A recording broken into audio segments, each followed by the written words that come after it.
Senator?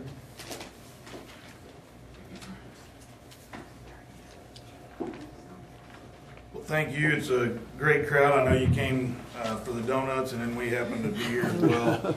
But it's good to be here. It's great to be out of session for sure. I've been home for 3 weeks now, and my wife is about working me into the ground. I'm sore. We got all these projects going that have been ignored for 4 months. But Speaker Hickman pretty much covered everything as far as the budget goes. Obviously, the $611 million shortfall was the elephant in the room that had to be addressed, and the reforms that we're talking about are important. They're reforms that we've talked about for a long time, but anytime you start trying to change something that's been done, you hear the old adage, you know, once something becomes law, or once you have an entitlement program in place, it's not going away. And so sometimes it's a process. The changes we're making right now, I don't think we're even close to finished with as far as the reforms go, but it's something that you've got to take bites of the apple. You can't get it all at once, and you've really got to be able to educate not only the legislators but also the people of Oklahoma on how their money is being spent. And when we talk about the reforms of the designated dollars, and I think that a lot of people do not understand what Speaker Hickman was talking about as far as the hold harmless clause in there. You know, if we have a revenue shortfall, we have to share the burden with everybody as far as how our appropriation process goes. It limits our ability to have discretion on where to spend dollars, and these groups that are getting those designated dollars they don't feel any pain at all, because if their revenues fall, then they say, well, you know, we got X amount last year and our designated funds were, you know, $20 million short of that, so, you know, we still get that same amount. That is something that has to be addressed. And I know that people are, you know, this has been a wake-up call for a lot of the legislature as far as what kind of problem we do have when you've got higher revenues than you've ever had and less money to appropriate. It's very frustrating, and it's very frustrating that that people think that we're just cutting just to be cutting just because we want to do it. That's not the case at all. This is the 7th budget I voted on. This is the 7th budget that I didn't like that I voted on. There's always something in the budget that you don't like, but there's always, you've got to evaluate the entire picture and decide if it's worthwhile, and there's a lot of things in there that are good, that are good for rural Oklahoma. It's great for rural Oklahoma to have the Speaker of the House representing us there. He's done a great job, and it's an honor to have him in there. This fly's about to drive me nuts. I'm not walking into a spider web or anything. But you know, I get a lot of comments on the budget, and you know, okay, we need to raise taxes. Let's raise taxes. It's something that's being pushed right now. The Speaker and I were visiting about that this morning. The OPEA's wanting us to go into special session and look at raising taxes and to prevent employee layoffs. Well, there's two things with that. A, we've got one of the highest when you look at our percentage of state employees compared to the population of the state of Oklahoma. We've got one of the highest number of state employees in any other state in the union.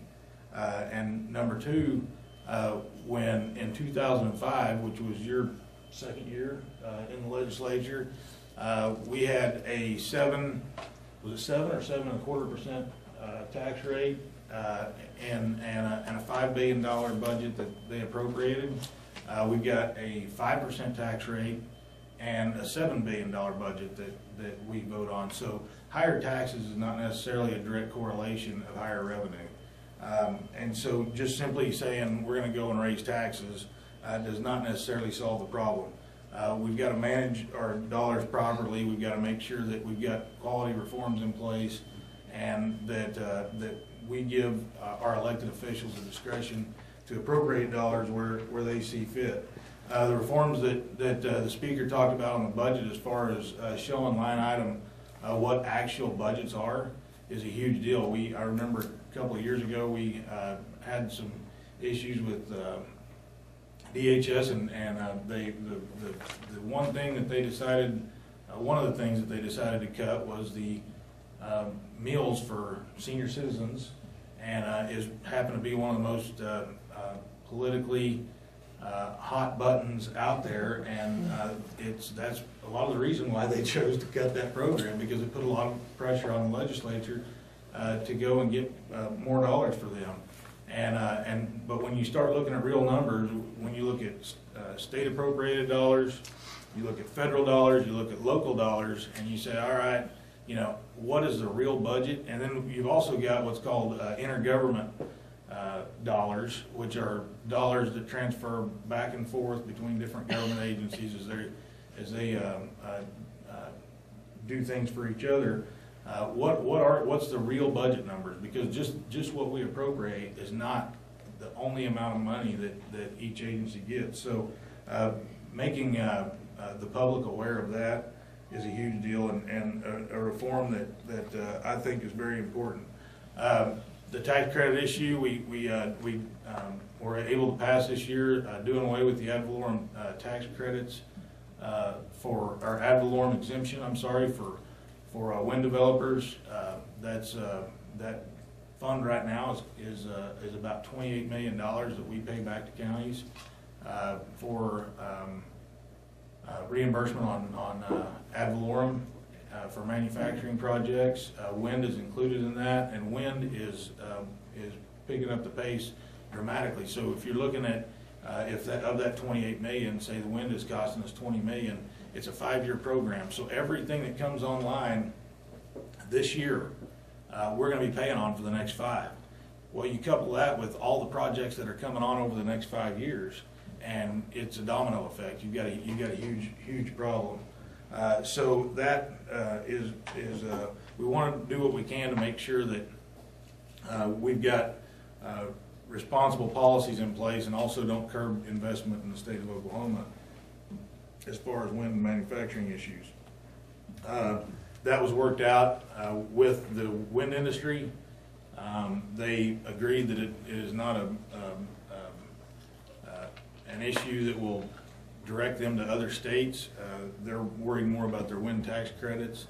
And we also were able to repeal the tax credit for the new investment tax credit for wind projects, which the wind industry agreed was not a huge issue that would make us to where we weren't competitive with our surrounding states. We've got some of the best wind around, actually the best wind around, and it's a growing industry, and we need to do what we can to compete with other states, but we also don't want to be giving taxpayer dollars away that we don't need to be giving away. The one thing that I wanted to bring up as far as the budget issues is I think we've got some issues with our certification numbers. The speaker, we need to really evaluate how we're certifying funds, and the speaker addressed that we certified them at $4 on natural gas, and it hung around $2.60 most of the year. When they certified those numbers, there were a couple of us who are in the energy business that said, how in the world are they coming up with $4? Because, you know, we would love to see $4 gas over the next year, and it's just not something that was happening. But they certified those numbers, and so, you know, the legislature, the public said, you know, this is the amount of money we have. It actually increased what we thought we were going to have. So we knew going in that number was skewed as far as the gross production tax issues, and so I think we need to make sure that whenever we certify those numbers, we're doing it responsibly and doing our due diligence before we do that.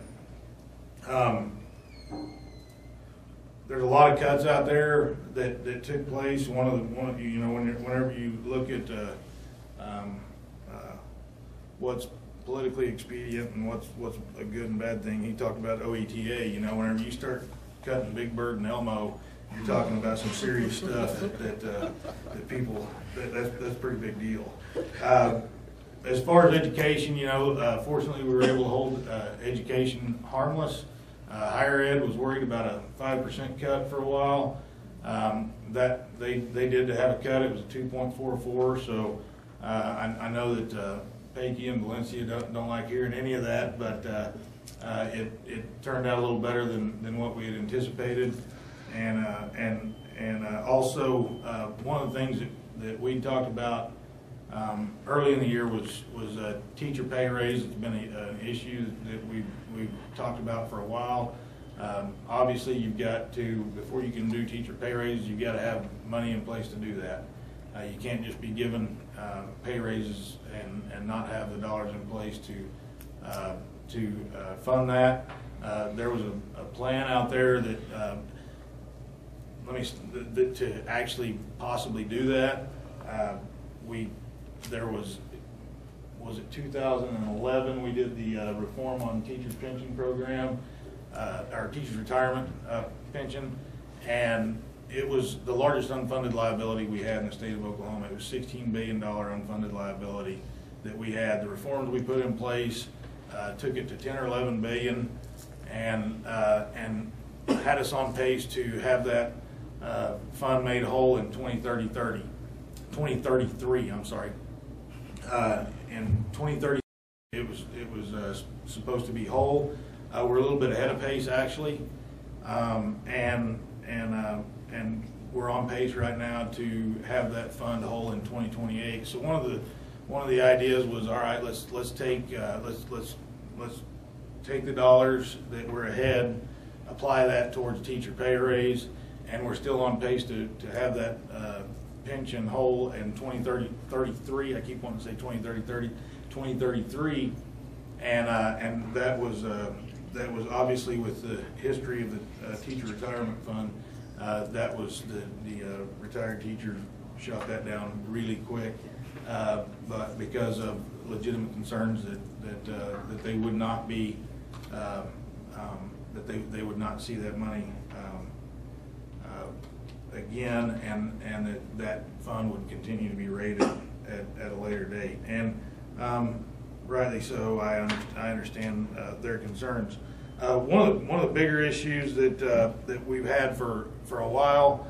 Speaker Hickman and I had a bill last year that addressed the capital issues. The capital is something that everybody, when they come to the state of Oklahoma, from wherever, we have motorcycle tours. You'll be pulling the Capitol, and there'll be 15 or 20 guys that's on a tour from state to state, and they're out there on their Harleys taking pictures. I've walked out of my office before and had people from Germany, all over Europe that are out there taking pictures of the art that we have in the building. We've got an extensive art collection in the building.